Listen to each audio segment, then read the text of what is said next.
Open Market is sponsored by AdLib, the self-serve DSP solution making advertising easy. What do the world's largest demand-side platforms have in common? They're effective, but they require large annual contracts and spend minimums. With AdLib, growing agencies get a single platform that connects to every top global DSP with no contracts, no spend minimums, and G2's #1 ranked support. That means access to the entire universe of TV, digital out-of-home, audio, display, video, and native without a hassle and with no blind spots. It's incredibly easy to use, plus it can automate most of the work your team spends hours a day doing manually. Get the most powerful media buying technology without the barriers to entry. Check out AdLib at getadlib.com today.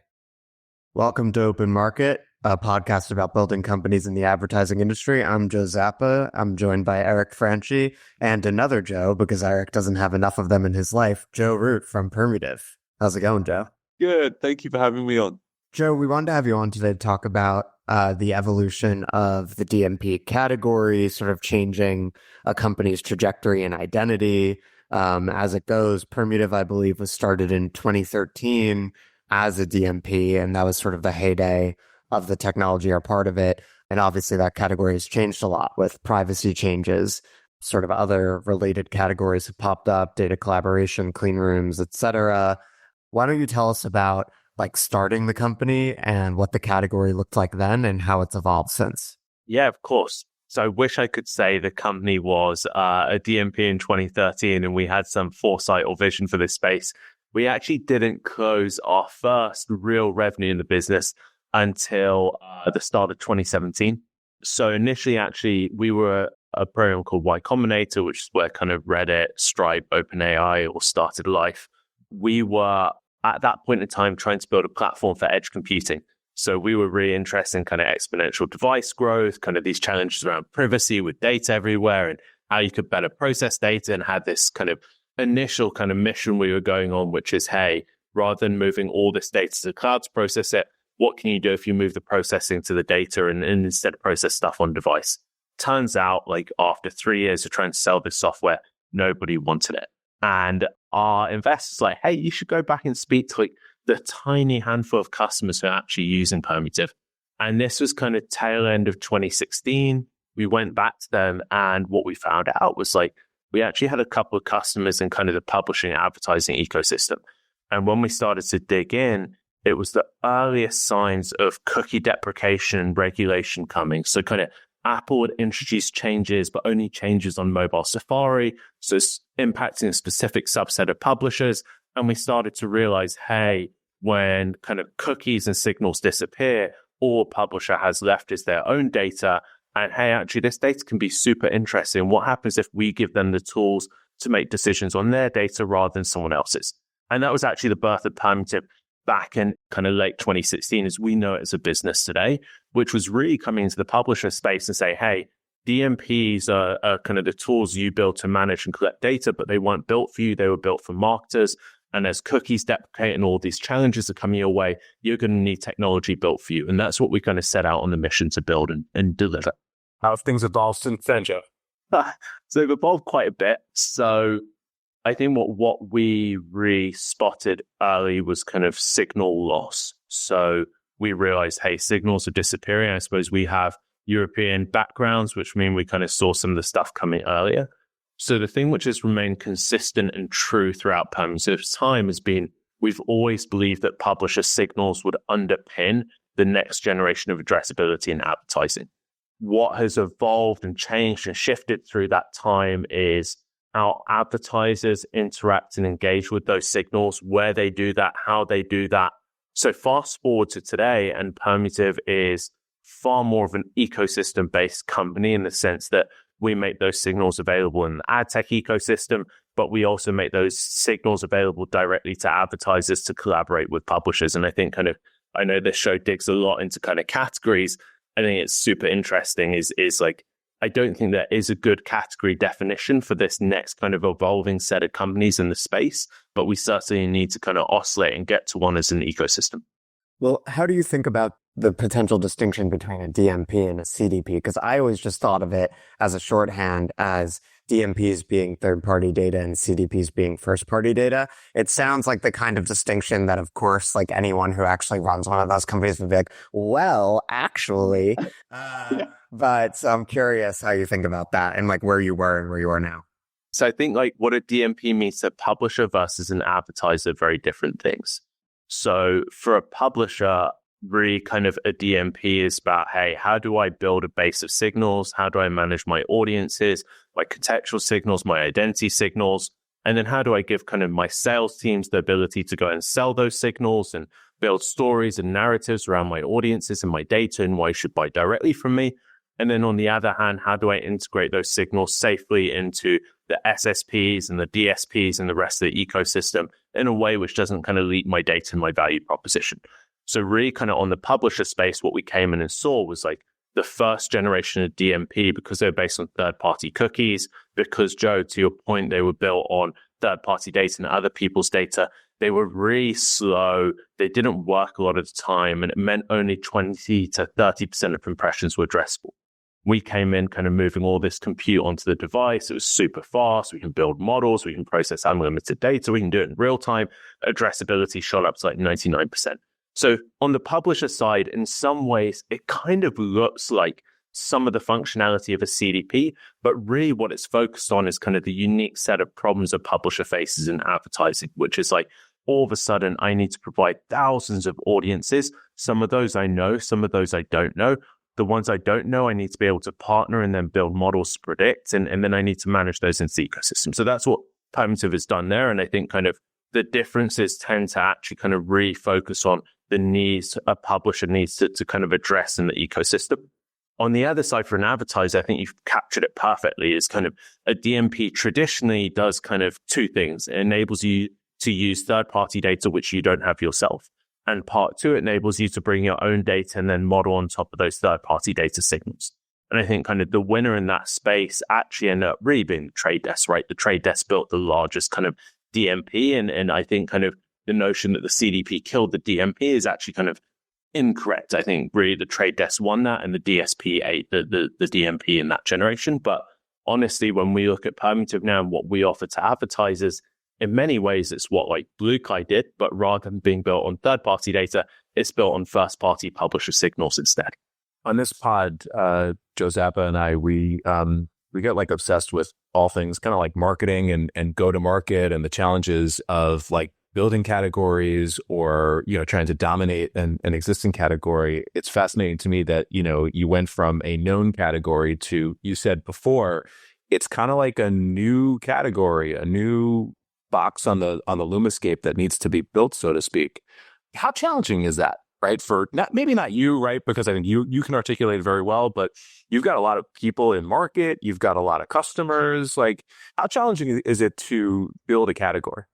Enormously challenging. So overall, I'm not a big fan of like this notion of category creation. I'm much more a believer of you redefine and reshape existing categories.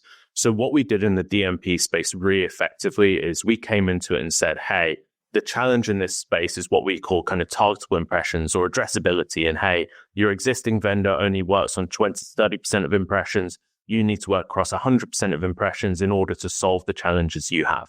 And we basically went in and we changed the RFP process. We changed the buying decisions and criteria for DMPs. And honestly, 3 to 4 years later, that first crop of DMP just doesn't really exist in the publisher space. So I think we did a really great job as a business of reshaping that category. I think what's been much harder now in kind of this next phase of Permutive is when we sell into kind of advertisers, when we kind of speak to the ecosystem more generally, what category do you put Permutive in? And it's not clear or hasn't been clear because everyone has their own different category definitions. And that means there's no RFP process, there's no budget, there's no economic buyer. All these kind of essentials to building a scalable go-to-market motion don't exist if a prior category isn't there in place. So I think kind of for us actually, really kind of we came and say, hey, we're an audience activation platform, and these are all the pieces which fit underneath an audience activation platform. But really kind of if you peel back the layers, I think this clean room category is really kind of forming as the next generation kind of advertiser DMP. And that's really the category we've now focused on reshaping and kind of putting across our clear point of view on what that should look like. And honestly, it's just far more effective in terms of building a scalable go-to-market motion. I think this is really complex and a really interesting problem for every company that touches this. CDP, DMP, data onboarding platform, like the way we used to talk about LiveRamp, clean rooms. You need to be legible in today's market, but you also need to retain your historical strengths, right? Because then you don't want to just end up getting lumped in with all these other companies. And then you end up with, I've been talking to a specific company in the space about this, and I can't say who, but I think you end up with this overlapping like competition or differentiation and urgency problem. It's like you risk not being urgent because people can't figure out how to differentiate you. So they're like, but I already have an X, right? I'm already working with a clean room. Why do I need a CDP? Or I'm already working with DMP. Why do I need a CDP? What the F is an audience activation platform? So how do you navigate the complexity of that? So a couple of pieces. I think you asked these are like amazingly good questions. We've really grappled with this. I think you only have the right to redefine a category if in some important dimension you're 10x better than the competition. I really believe that. So when we step into the clean room space, and maybe we can dig into it later on, I know in 2 dimensions, Permutive is 10x better than everything which has come before it. So I think we have the right to redefine that category. Downstream of that, kind of we have the evidence, or we would say we have the evidence from kind of advertisers and case studies to prove that out. I think though what we're finding as we kind of grow as a business is you need an umbrella to kind of host the different parts of your platform underneath.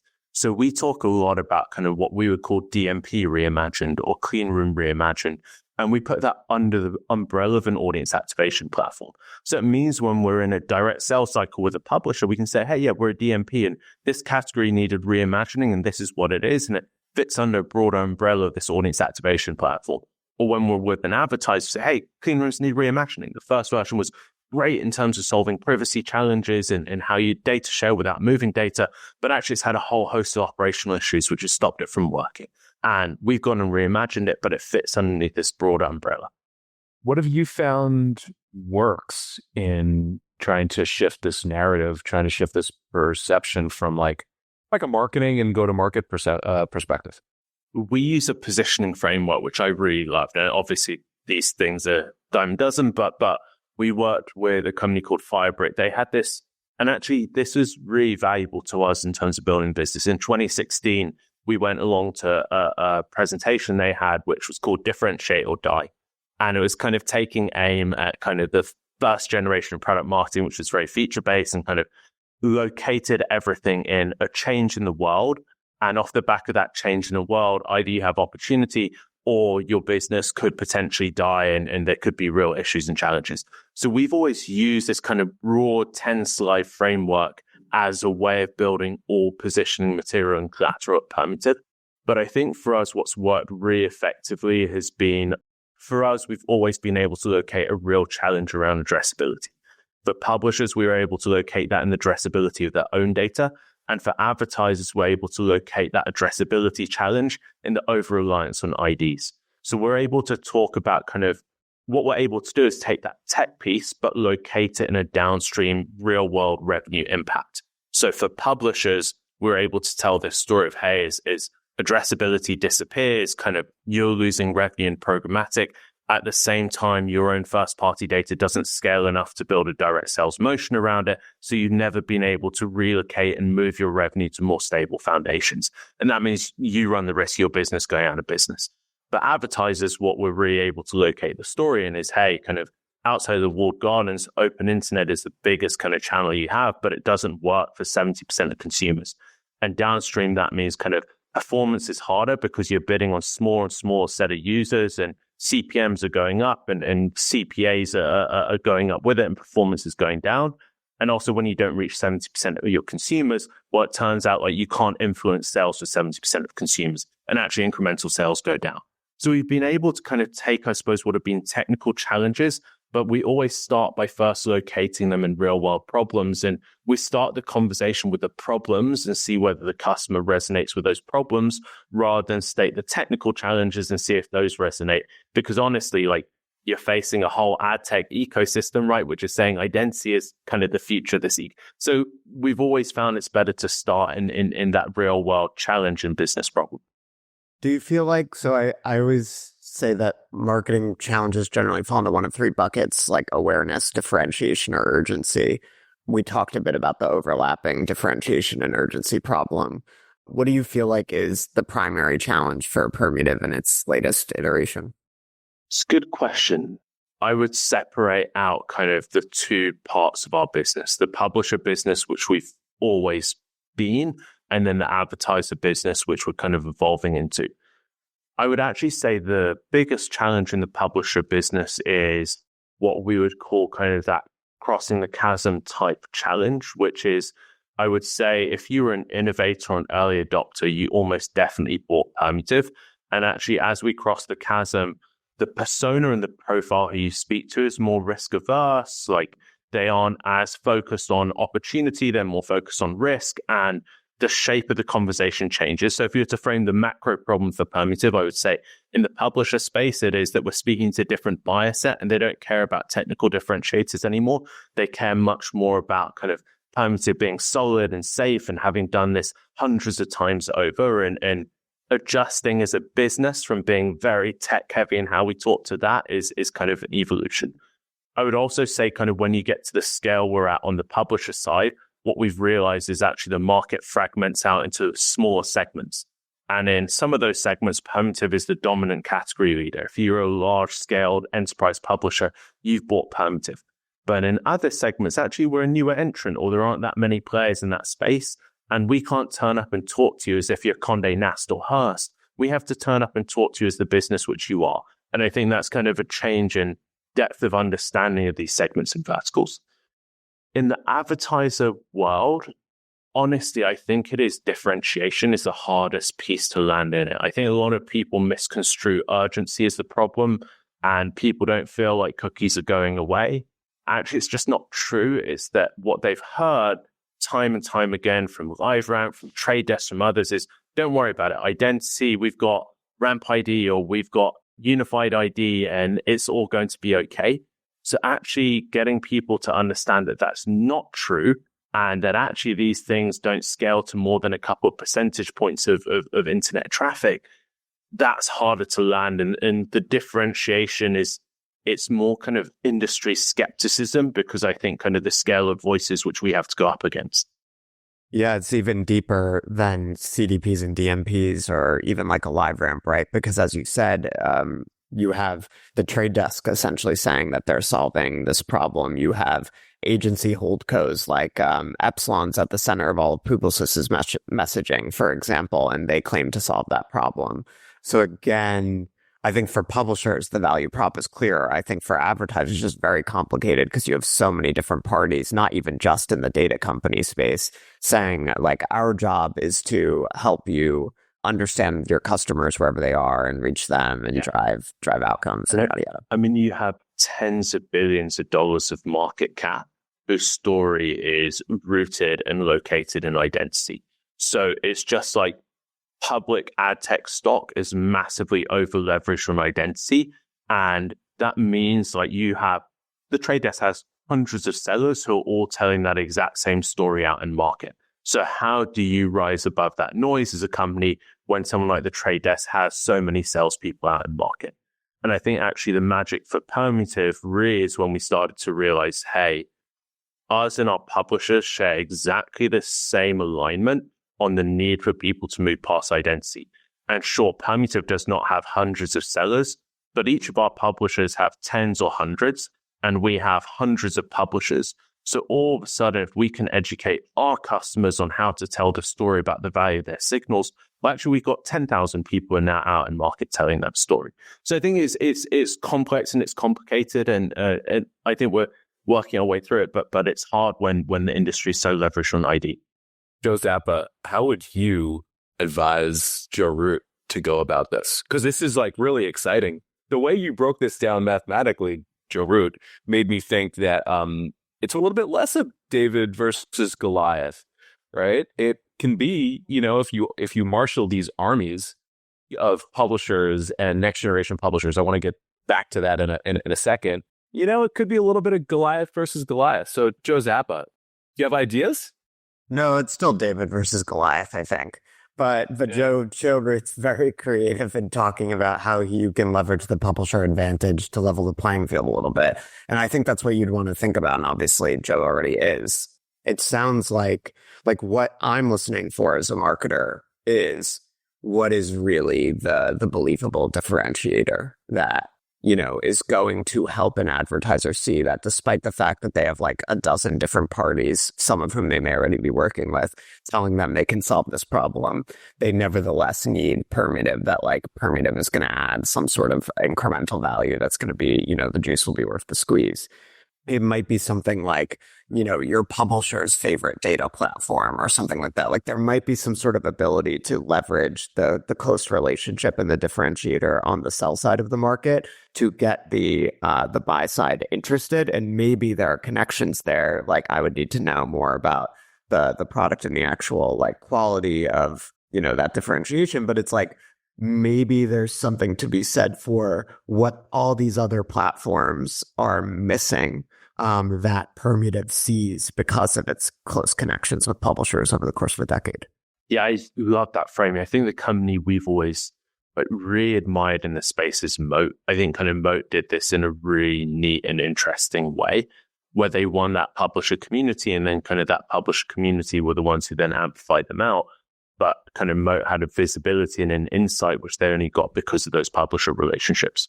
Who are the next generation of publishers that you mentioned before? Not to answer my own question, is it like the retail and vertical media networks, or are they a potential kind of next set of partners for Permutive, or is it sticking to your core? Just interested in like where you expand. And then also because so much of what we hear is, the open web is on the decline, and that's the future of the open web. So A, answered the first question, which is like, who's the next generation? And then B, can you comment on this meme of the open web being on the decline or dying? So for us, kind of, you've hit it pretty accurately, is today, kind of, if you're a digital enterprise publisher, you've used Permutive, and most of that market uses Permutive. It's increasingly the same now in that broadcaster market where kind of we have critical mass. I think kind of for us, real growth areas have been vertical, what we would call kind of non-endemic publishers, and then also kind of that retail media generation as well. So what we're finding is there are just a lot more businesses who now also have an ads business as a subcomponent within it. And that can be anyone from like an Uber all the way through to someone like LiveScore, who are all like Ticketmaster or Live Nation, like these they're just such a kind of broad range of folk who are entering into that space, but we call them, broadly speaking, vertical publishers, or we call them retail media. And that's been a huge new area of growth for us in terms of opportunity. Makes perfect sense. What about this, constant narrative about the open web is on the decline, the open web is dying, whistling past the graveyard was, I think, the Eric Seufert article that got everybody riled up. Talk about that. And then also talk about how you sell against it. Yeah. So ultimately, everything comes down to performance, and open internet performs. So we work with, for example, Sky in the UK, who are kind of subsidiary of Comcast. They're the largest programmatic spender in the UK. We started speaking to them because these exact same problems, like programmatic as a channel, and I think programmatic is often a shorthand for open internet. Programmatic as a channel wasn't working for them. Like they were seeing declines in performance, like hard to see kind of sales improvements from that. We worked with them to effectively enable them to take their own first-party data, model it out on top of publisher signals, and then go and execute on those signals instead. And what they found off the back of it was 121% uplift in sales, and they saw a 55% reduction in CPAs. All of this whilst publishers saw an 80% increase in CPMs. So really kind of there is so much opportunity in the open internet today, but when you're only buying across 30% of it, what do you expect to happen other than for it to be absolutely terrible from a performance perspective?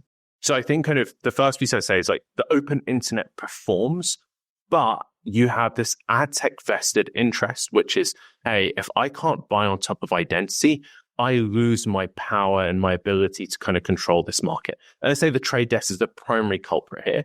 And I think what the trade desk has done a really good job of, and I really respect kind of Jeff Green and the folk there, is they've built this constant drumbeat of, hey, the future is CTV and retail media.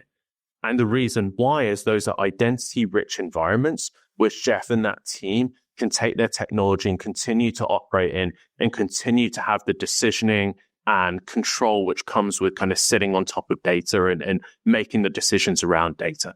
And I think what we're seeing is kind of because the trade desk controls where money flows in such a powerful way, it is redirecting that flow away, and it's not fixing the problems with its technology which exist in the open internet. So if you're sat on the other side of this as an advertiser or a CMO and you're managing all these different things, like you're not going to notice that. You're just going to notice, hey, I'm putting more money into CTV and retail media, and the trade desk performs there, but it doesn't perform on the open internet. So that just must be that the open internet isn't any good. Actually, kind of it is that the ad tech or last generation of ad tech just doesn't work there, and because of that, performance is disappearing. How do you drive that through to advertisers? So I suppose we do our first marketing leader, and this, honestly, a lot of what we're doing in the advertiser space feels to me like Permutive felt in 2016, 17. So I absolutely love that part of it. Our first marketing leader is like, honestly, like the only way to ever kind of really tell your story is to get your customers telling your story. And I think kind of this has been something we've done really well as a business. Is like traditionally when we do press, it isn't about Permutive, it's about our customers, and we're kind of a backdrop to this. So I think kind of for us, one part is, hey, let's make our customers famous and reinvest in them, because that's where the story is and that's where kind of anything anyone cares about lives. I think the other piece is honestly, like, I think we're attacking kind of the early adopter segment of the market. And the great thing about the early adopter segment of the market is they tend to gather in the same places. They tend to speak to the same people. They'll be on the same WhatsApp groups, all these different pieces. And actually kind of that network effect is the most effective method for distribution we found. It's kind of the references and everything else which exists in that world of what really helped there. And we'll continue to beat kind of a steady drumbeat. But I think kind of that kind of cover which you get from marketing tends to take a year to 18 months to really settle in before you feel the impact of it. Speaking of the time frame, how long have you been running with audience activation platform? And if you had to describe very briefly, like why you're using that term or how it's different, how would you do so?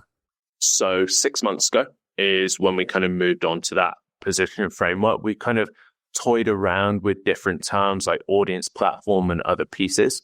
What we really wanted to focus on was kind of what is the actual end output of all this, which is ultimately audience activation.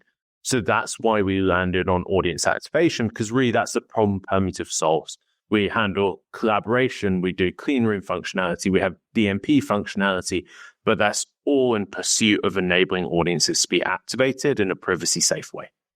Yeah, I think that's probably something a lot of companies in this space are finding is like ultimately the question becomes, okay, you can better understand your audience. If you're a publisher, that means you can better monetize them. If it's an advertiser, that means you can reach them and drive outcomes, drive incremental sales. But the question ends up becoming for the customer in the sales process, how do you locate or underscore the value, especially with an eye toward differentiation and urgency? And so I think a lot of people will come to the conclusion that it comes back to activation, and then it's the same problem all over again. It's like, all right, well then if everyone's saying activation, how do you differentiate there? But that makes sense to me directionally. Yeah, I think kind of everything we're trying to do in the high level platform piece is really to kind of direct the market to, hey, what is the problem we're all here to solve, and kind of problem with kind of cookie deprecation, everything else. Underneath that, though, kind of really where we compete with advertisers is on the clean room side. And I think there've just been these two really fundamental changes in the ecosystem over the last 12 months, which just mean that whole category is ripe for disruption and building in a way which scales. The first is kind of, if you look at what happened with the first generation of clean room, they built fantastic infrastructure and great innovation, but then the data warehouses went and built that themselves. And it turns out every CTO just wants their data in one place and governance orchestrated from one place, and they don't want to replicate it into a different platform where they have to duplicate governance in all these pieces. So the first piece is like the warehouse is now where all data collaboration is going to happen, part one. Part two is the emergence of the curation platforms. Is like 2 years ago, publisher signals weren't available to be bidded on programmatically anywhere. DSPs weren't looking at them. You couldn't pass those signals through. And then all of a sudden, the curation platforms from Permutive, from Index, and from others came to market. And all of a sudden now you can push those three publisher signals. You can push publisher identity, publisher cohorts or audiences, and you can push publisher contextual signals. And the coming together of those two things now means, hey, you can build a clean room which overcomes all these challenges around scalability and only being able to buy on IDs. And all of a sudden you can buy across all signals. And all of a sudden you go from clean rooms being this really cumbersome 9-month process to do a one-to-one match, which ultimately only ever runs one campaign. And all of a sudden now you can condense that down to a couple of seconds and you can scale it across multiple publishers all at the same time. So we finally are at the point where actually the clean room can viably replace what the DMP was doing in version 1 of ad tech for advertisers in this ecosystem. So I think it's massively exciting. It's like clean rooms have been a great innovation, but they've just been too cumbersome and they've only worked with IDs. And that's massively changed over the last kind of 6 to 12 months. Did you pay attention to, I know this is not a news podcast, but since you're talking about clean rooms, what the FTC said about clean rooms last week? And for, the listeners who haven't been keeping track, can you just summarize? Yeah. So I think kind of my interpretation of it or my reading of it is like, clean rooms have become a positioning tool, and actually a clean room has fundamental requirements in terms of how it handles and moves data around. And today, clean rooms aren't living up to that.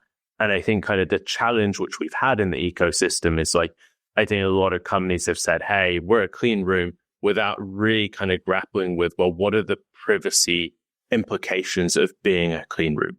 And I think kind of that is where in some ways startups are great thing. There's a lot of innovation, and if you have enough time on R&D, it can be fantastic. But when you've got something as heavy as regulation and kind of strong constraints, actually you need these things done really thoroughly, and 80% isn't good enough. And that was my broad interpretation of the FTC pieces is actually, hey, these things, a lot of people saying they're clean room, but they aren't living up to the definition, the requirements of it. I have also been thinking that in regards to the way clean rooms fit and privacy fit into this discussion about data companies and where they stand now. I think some data companies have almost overreacted to the privacy moment we've been in the past 2 years. Not in the sense that they actually obviously need to be privacy compliant. They need to keep up with regulations and not obviously all of that is true. But I think the focus on privacy in the media and among regulators has driven some data companies to put that at the center of their messaging and positioning in a bid to do some of this privacy washing stuff that FTC is calling out, or that Lauren Wetzel at InfoSum has been calling out.